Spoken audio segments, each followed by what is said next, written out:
The crystal chandelier hanging in the center of the Grand Imperial Hotel's lobby was large enough to crush a small car, and right now, Kesha felt as though the weight of it was resting directly on her chest. She tugged self-consciously at the hem of her stiff white dress, which felt like cardboard against her skin, and adjusted the bright red vest that marked her as the newest and lowest-ranking member of the service staff. It was only her third hour on the floor, and the humidity of the city outside was nothing compared to the stifling pressure inside these gold-gilded walls. The hotel was a fortress of wealth, a place where the carpet was so thick it swallowed the sound of footsteps and the air smelled perpetually of fresh lilies and old money. Kesha needed this job. Her student loans were a noose that tightened a little more every month, and her grandmother's medical bills were beginning to pile up on the kitchen counter like a monument to their poverty. She kept her head down, polishing a brass railing that was already gleaming, trying to make herself invisible. Standing near the concierge desk was Manager Preston, a man whose suit cost more than Kesha's entire life's earnings. He was a tall, skeletal figure with eyes like polished flint and a mouth that seemed permanently pursed as if he had just tasted something sour. Preston didn't manage the staff, he terrorized them. He moved through the lobby like a shark in a coral reef, looking for weakness. "Posture, people, posture," he hissed as he glided past Kesha, not even looking at her, treating her as a piece of furniture that had been slightly misaligned. Kesha straightened her spine until it cracked, her heart hammering a frantic rhythm against her ribs. She watched as Preston descended upon a bellboy for having a scuff on his shoe, his voice a low, venomous drone that made the young man tremble. This was the ecosystem of the Grand Imperial. The strong devoured the weak, and appearance was the only currency that mattered. If you didn't look like you belonged, you were treated like an infection that needed to be purged. It was into this atmosphere of high tension and superficial perfection that the revolving doors spun slowly, admitting a blast of hot, humid air from the street and a figure that made the entire lobby freeze. He was an old man, stooped and fragile, clutching a plastic bag that looked as though it had been reused 100 times. His suit was a disastrous shade of charcoal gray, frayed at the cuffs and stained at the lapel, hanging loosely off his thin frame like skin on a skeleton. He wore battered sneakers instead of dress shoes, and his hair was a tuft of white chaos. He looked less like a guest and more like a specter of the poverty the hotel worked so hard to keep outside its gates. He stood on the marble floor, blinking confusedly at the overwhelming brilliance of the chandelier, clutching a crumpled piece of paper in his trembling hand. To Kesha, he looked like her grandfather before the dementia took him, lost, harmless, and desperately in need of kindness. But to Manager Preston, the old man was a stain on a masterpiece. Preston stopped midway through berating the bellboy. His head snapped toward the entrance, his nostrils flaring as if he could physically smell the lack of wealth on the new arrival. The silence in the lobby was absolute. Guests in silk gowns and tailored tuxedos stopped their conversations, holding champagne flutes halfway to their lips, staring with open disdain at the intruder. The old man took a tentative step forward, his sneakers squeaking loudly on the polished stone. He looked around, his eyes scanning the faces of the staff, searching for an anchor in the sea of judgment. When his eyes landed on Preston, he offered a weak, hopeful smile and held out the crumpled paper. It was a gesture of trust, a plea for assistance, but Preston did not see a human being. He saw a problem to be eliminated. The manager straightened his silk tie, his face hardening into a mask of cruel authority, and began to march across the lobby with the purposeful stride of an executioner. Kesha felt a knot of dread tighten in her stomach. She gripped her polishing rag, her knuckles turning white, knowing that something terrible was about to happen, and knowing that she was powerless to stop it. The confrontation began not with a question, but with an accusation. Manager Preston stopped 3 feet from the old man, maintaining a sanitary distance as if poverty were contagious. He didn't look at the paper the man was offering. He looked down his aquiline nose, his voice projecting clearly across the cavernous space so that every wealthy guest could witness his efficiency. "Delivery entrance is in the alley," Preston announced, his tone clipped and cold. "We do not allow soliciting in the main lobby. You need to leave." Immediately, the old man blinked, his smile faltering but not disappearing. He didn't seem to understand the words, but he understood the tone. He shook his head vigorously, stepping forward again, thrusting the paper toward Preston with urgency. He spoke then, his voice raspy and dry, the words tumbling out in a language that sounded full of hard consonants and soft vowels. It wasn't English. It was a desperate stream of Korean, spoken with a dialect that sounded rural and thick. Ani, the old man said, pointing at the paper and then at the floor. Yogi. Adur. Waiting, he tapped his chest, and then mimed a height with his hand, trying to communicate through charades what he couldn't say with words. Preston recoiled, brushing his suit jacket as if the man's words had physically touched him.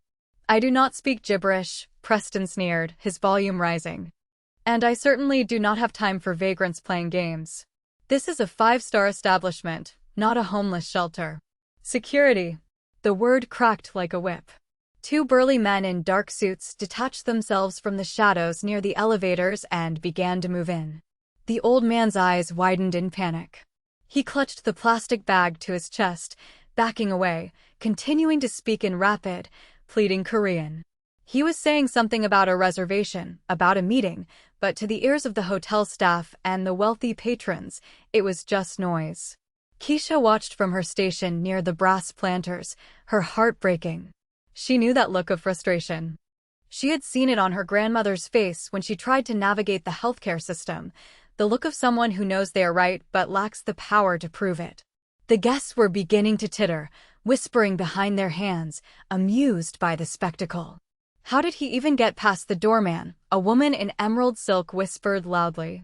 It's disgraceful. Preston, emboldened by the audience, stepped closer, invading the old man's personal space to intimidate him. I said get out, Preston growled, pointing a manicured finger toward the revolving doors.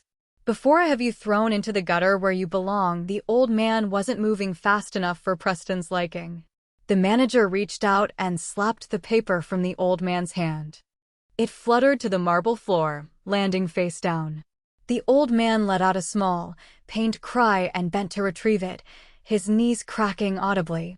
It was a moment of supreme humiliation, a powerful man forcing a weak one to his knees. The cruelty of the action sent a shockwave through Kesha. It wasn't just rude, it was inhumane. The fear of losing her job, the fear of her student loans, the fear of being unable to pay the rent, all of it was suddenly outweighed by a burning, righteous anger. She looked at the red vest she was wearing, the uniform that was supposed to make her servile, and felt a surge of defiance. She couldn't watch this. She couldn't stand by and let this man be treated like garbage just because his suit was old and his English was broken.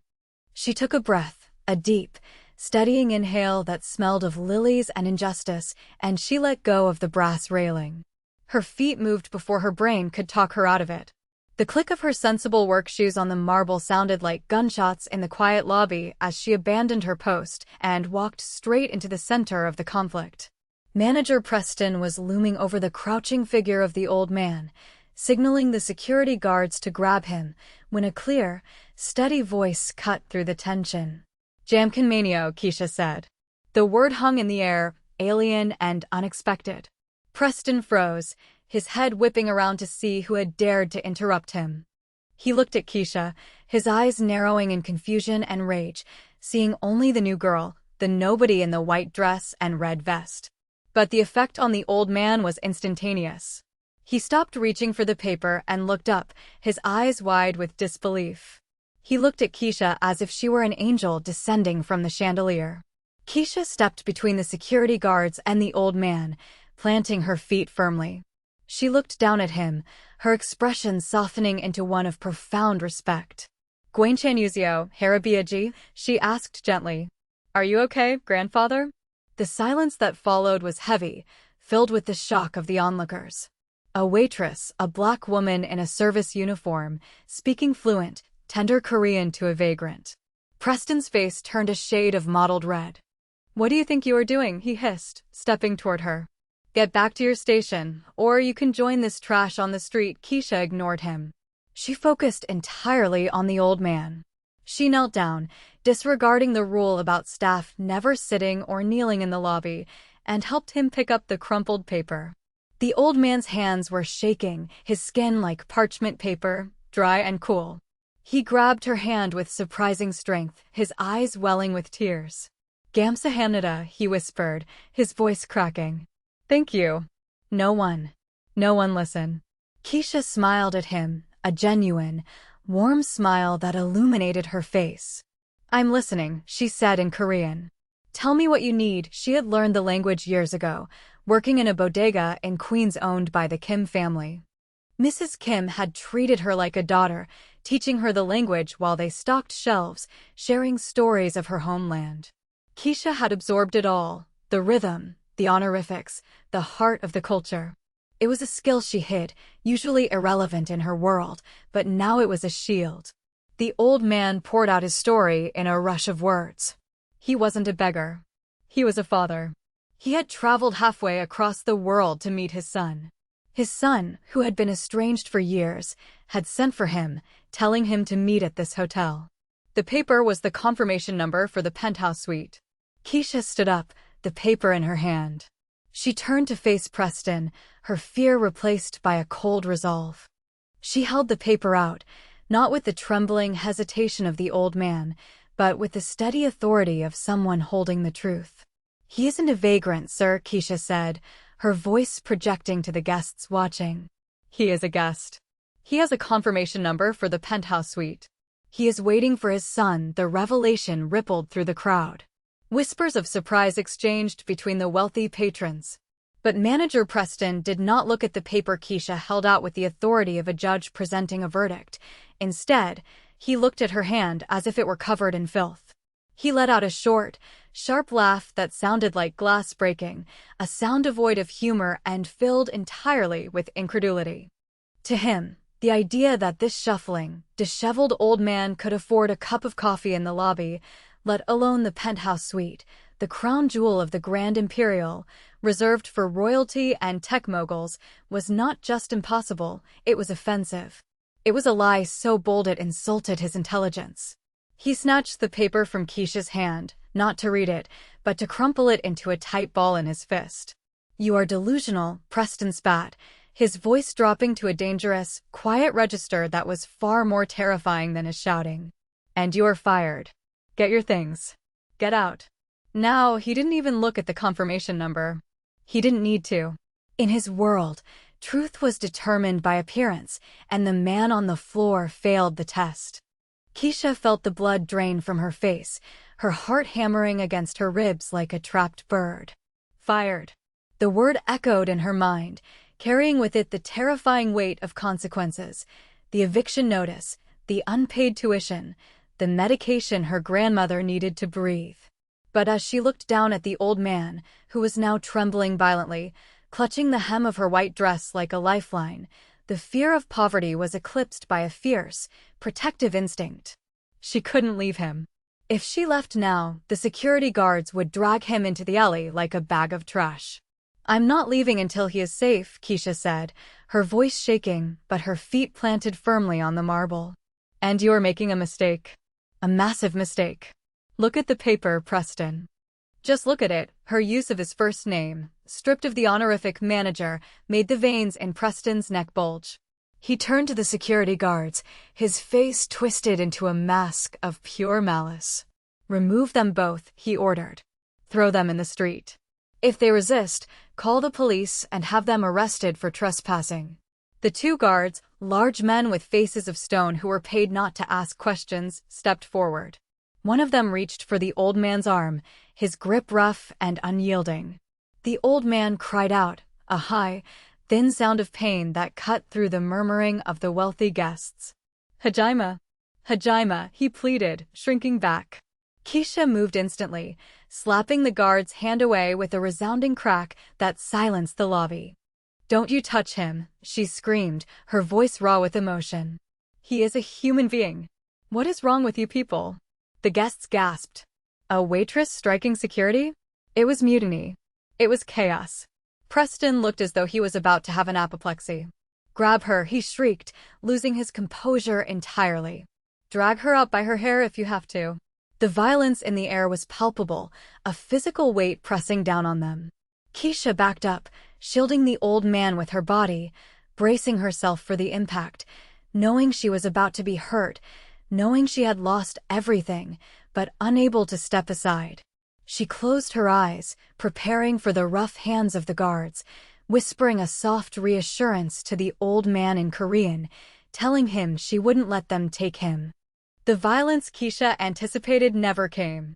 Instead, the atmosphere in the room shifted so abruptly it was as if the air pressure had dropped before a tornado. The revolving doors at the front of the lobby didn't just spin.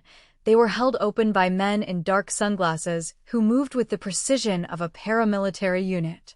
The humid air of the city didn't rush in this time. It was kept at bay by the sheer freezing intensity of the group that entered. A hush fell over the Grand Imperial, a silence far deeper and more fearful than the one that had greeted the old man. Even the chandelier seemed to stop swaying. Through the open doors walked a phalanx of 6 men, all wearing black suits that were cut sharp enough to bleed on. They were not hotel security, they were something else entirely. They moved in a V formation, clearing a path through the lobby with nothing but their presence. Guests who had been sneering moments ago now shrank back, clutching their pearls and champagne, instinctively recognizing a predator that was far higher on the food chain than they were.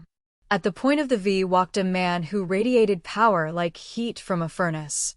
He was young, perhaps in his early 30s, but his eyes held the cold, hard stare of someone who had seen and ordered terrible things.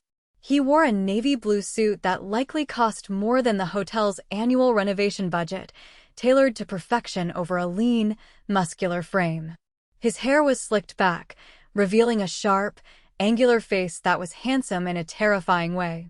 On his wrist, a diamond-encrusted watch glinted under the lights, and on his finger sat a heavy onyx ring. This was Junho Park, a man whose name was whispered in fear across the city's underworld, a man who controlled shipping lanes, real estate, and shadows. But right now, he wasn't looking at the architecture or the guests. His dark eyes were scanning the room with the intensity of a laser, looking for something specific. Manager Preston, who had been moments away from physically assaulting Kesha, froze. He turned toward the entrance, his mouth half open, his anger instantly replaced by a dawn of confusion, and then, slowly, recognition. He didn't know exactly who this man was, but he knew wealth and he knew power. He adjusted his tie reflexively, his bully persona dissolving into the obsequious servant he played for the rich. He took a step forward, a practiced, oily smile plastering itself onto his face, ready to greet this VIP. But Junho didn't even see him. Junho's gaze swept past the manager, past the fountain, and locked onto the scene near the elevators. The 2 security guards looming aggressively, the young waitress in the red vest standing defiantly with her arms spread, and behind her, the cowering, weeping figure in the gray rags. The change in Junho's expression was terrifying. The cool detachment vanished, replaced by a look of pure, unadulterated shock that quickly morphed into a rage so profound it made the air feel thin. He stopped walking. His entourage stopped instantly, their hands drifting toward the inside of their jackets. The silence in the lobby was so absolute that the squeak of the old man's sneaker was audible. Junho let out a breath, a sharp hiss of air, and then he moved. He didn't walk, he stormed across the marble floor, his strides long and purposeful. The sound of his dress shoes striking the stone was a rhythmic drumbeat of impending doom. Preston, misreading the situation entirely and assuming the VIP was offended by the sight of the vagrant, rushed to intercept him. Sir, I apologize for the disturbance," Preston stammered, holding up his hands. "We're handling the trash right now. Security is just removing these." Junho didn't break stride. He didn't even look at Preston. He simply extended one arm and shoved the manager aside with such force that Preston stumbled backward and fell hard onto his backside, sliding across the polished floor. The gasp from the crowd was audible. Junho ignored it all. He reached the security guards, who looked at him with uncertainty. "Back," Junho commanded. The word was spoken in English, quiet and lethal. The guards, sensing the danger radiating from this man, immediately released their grip and stepped back, hands raised. Junho dropped to his knees. He didn't care about his suit pants. He didn't care about the audience. He fell to his knees on the hard marble in front of the old man, his face crumbling from anger into agonizing relief. "Abyoji," he whispered, his voice breaking. "Father." The revelation hit the room like a physical blow. The vagrant in the dirty gray suit looked up, his tear-streaked face breaking into a wobbly smile of recognition. "Junhoya," the old man sobbed, reaching out with his shaking hands to cup the younger man's face. The feared crime boss, the man who made grown men tremble, leaned into his father's touch, closing his eyes as a single tear escaped and tracked down his cheek. It was a moment of raw, unfiltered humanity amidst the artificial glamour of the hotel. Kesha, still standing guard, felt her knees go weak with relief. She stepped back slightly, giving them space, but remained close. The father began to speak rapidly in Korean, his voice thick with emotion, pointing at his torn plastic bag, then at the security guards, and finally, pointing an accusing finger at Preston, who was scrambling to his feet, his face the color of ash. Junho listened, his head bowed, nodding as his father spoke. The old man's voice rose and fell, recounting the humiliation, the rejection, the fear. And then, the father's hand moved. He pointed at Kesha. His tone changed. It became soft, grateful.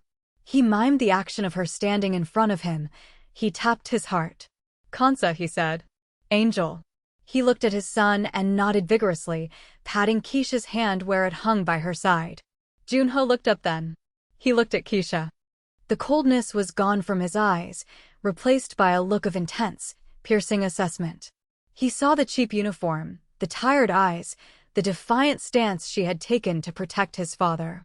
He stood up slowly, helping his father to his feet with infinite gentleness, dusting off the old man's jacket with his own hands.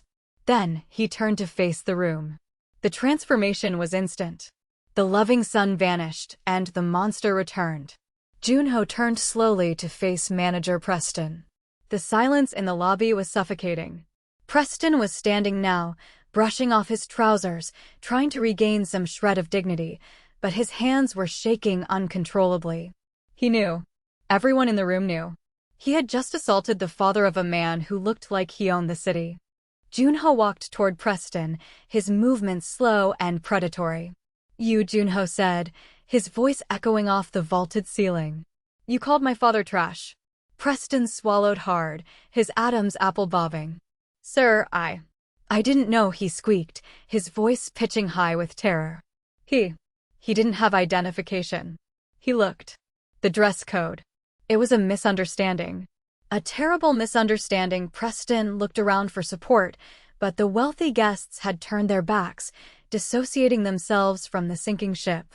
"I was just following protocol," Preston pleaded, sweat beading on his forehead. "I am the manager. It is my job to keep the hotel." "Orderly." "Orderly," Junho repeated, tasting the word like it was poison. He stopped inches from Preston's face, invading the manager's personal space with a terrifying intimacy. The scent of expensive cologne that Preston wore like armor seemed to turn sour in the air, overpowered by the sheer metallic aura of danger radiating from Junho. "Orderly," Junho whispered, the words slicing through the silence like a scalpel. "You think throwing an 80-year-old man onto the street is orderly? You think stripping a human being of his dignity because his jacket is old is protocol?" Junho reached out, his hand moving so fast Preston flinched, expecting a blow. But Junho didn't strike him. Instead, he reached out and gently took hold of the lapel of Preston's expensive Italian suit. He rubbed the fabric between his thumb and forefinger, feeling the quality, the texture of wealth. "This is just wool and silk," Junho said, his voice rising loud enough for the entire lobby to hear. "It burns just as easily as rags. It rots just as fast in the grave. You think this makes you important? You think this makes you better than him?" He shoved Preston backward again, releasing the lapel with a gesture of disgust. Preston stumbled, his composure completely shattered. He looked around the lobby, his eyes darting frantically to the guests, begging for someone to intervene, to validate his authority. But the guests were statues, frozen by the spectacle of raw power dismantling hollow bureaucracy. I demand you leave, Preston tried to say, but his voice was a broken wheeze. Security. Call the police. The two security guards, who had previously been ready to manhandle the old man, didn't twitch a muscle. They were looking at Junho's entourage, at the bulges under their jackets, and they made the smart calculation to stay very, very still. Junho laughed, a dark, humorless sound. The police? He asked. Go ahead. Call them. Or better yet, let me make a call. He held out his hand without looking back, and one of his men instantly placed a sleek black smartphone into his palm. Junho tapped the screen once, bringing the phone to his ear, his eyes never leaving Preston's trembling face. Chairman Rossi, Junho said into the phone, the name causing a ripple of recognition among the staff. It was the name of the hotel's owner, a man who lived in Switzerland and was rarely seen. It's Park. Yes. I'm in your lobby. I'm looking at your general manager. He just assaulted my father. There was a pause, a silence during which Preston's skin turned a translucent shade of gray. No, Junho continued, his voice bored. I don't want an apology. I want him gone. Now. Or I pull my funding for the expansion in Macau, and I buy this building just to turn it into a parking lot. He listened for another second, then pulled the phone away from his ear and held it out toward Preston.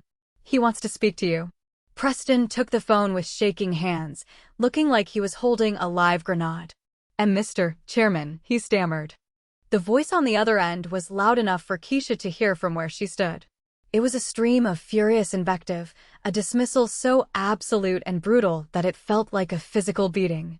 Preston flinched with every word, his posture collapsing, shrinking into himself until he looked smaller than the old man he had tried to evict. You're fired, the voice on the phone screamed. Get out of my hotel before I have you arrested for liability. Preston lowered the phone, the call ended. He looked up at Junho, tears of humiliation welling in his eyes. He had lost everything in the span of 5 minutes. His career, his status, his power, all stripped away because he had judged a book by its cover. Junho stepped closer, his voice dropping to a whisper. Get out, he said.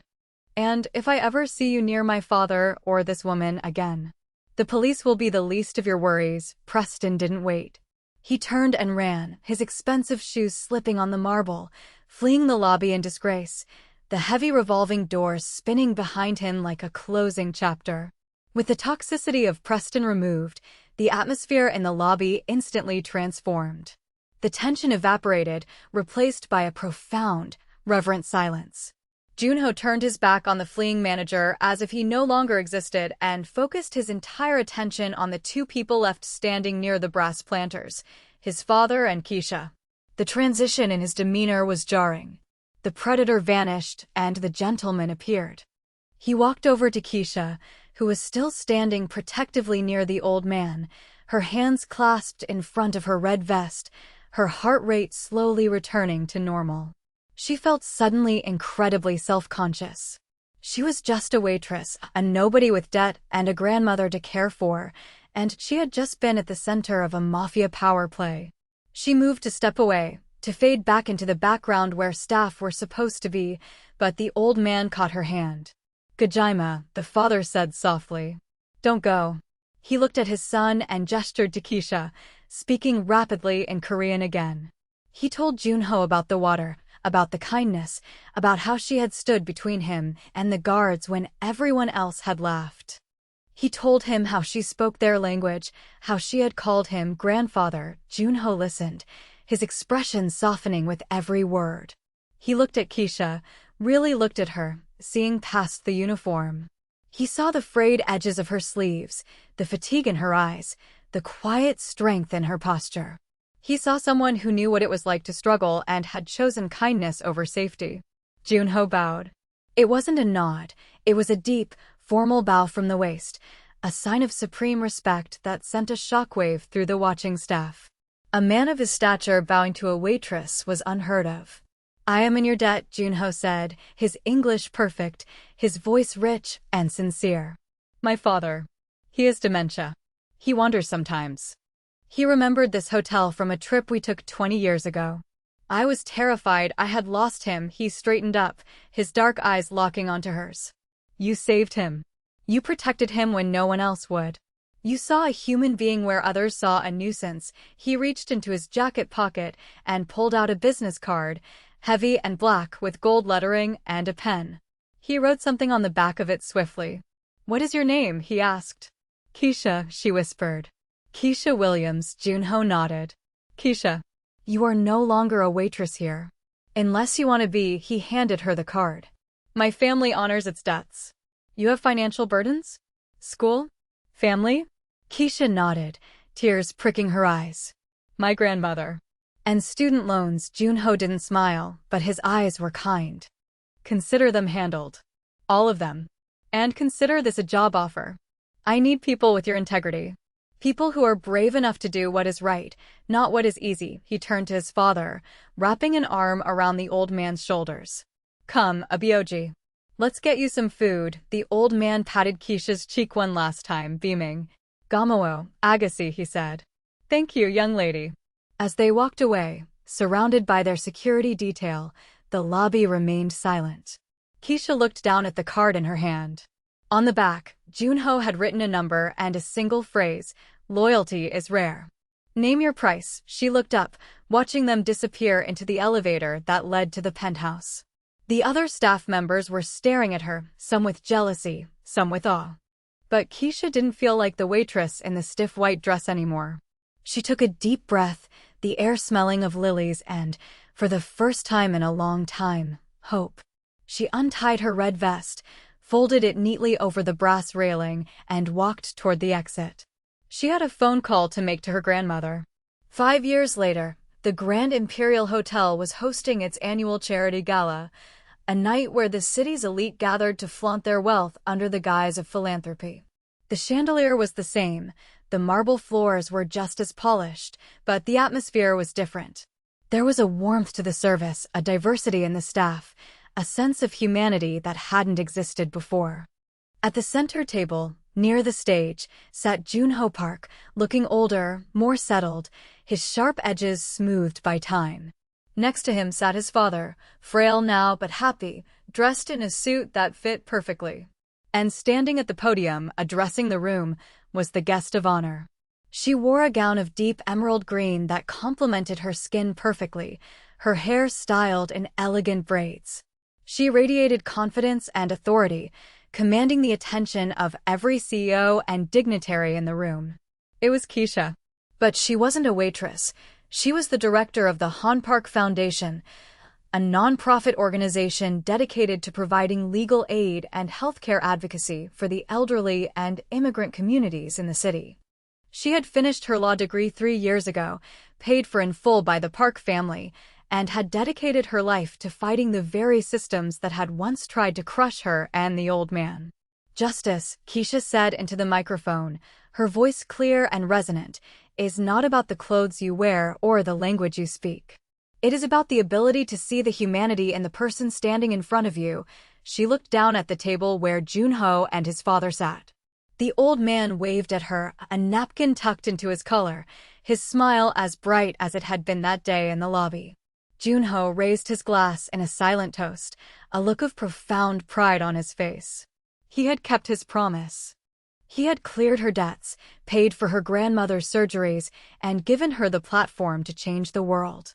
But she had given him something far greater. She had given him back his father, and she had reminded him that even in a world of wolves, there were still angels. Kesha smiled back, her eyes scanning the back of the room. There, by the kitchen doors, she saw a young busboy nervously adjusting his tie, looking overwhelmed by the grandeur of the event. He dropped a fork, the metal clattering loudly on the floor. A guest at a nearby table turned to scold him, but Kesha paused her speech. It's all right, she said warmly through the microphone, addressing the boy directly. We've all been there. Take your time. The guest closed his mouth. The busboy looked up at her, gratitude washing over his face. Kesha knew that look. She carried it in her heart every day. The cycle of cruelty had been broken that day in the lobby, replaced by a legacy of understanding. And as the applause rose, filling the cavernous room, Kesha knew that the old man in the gray suit hadn't just been a guest, he had been her destiny.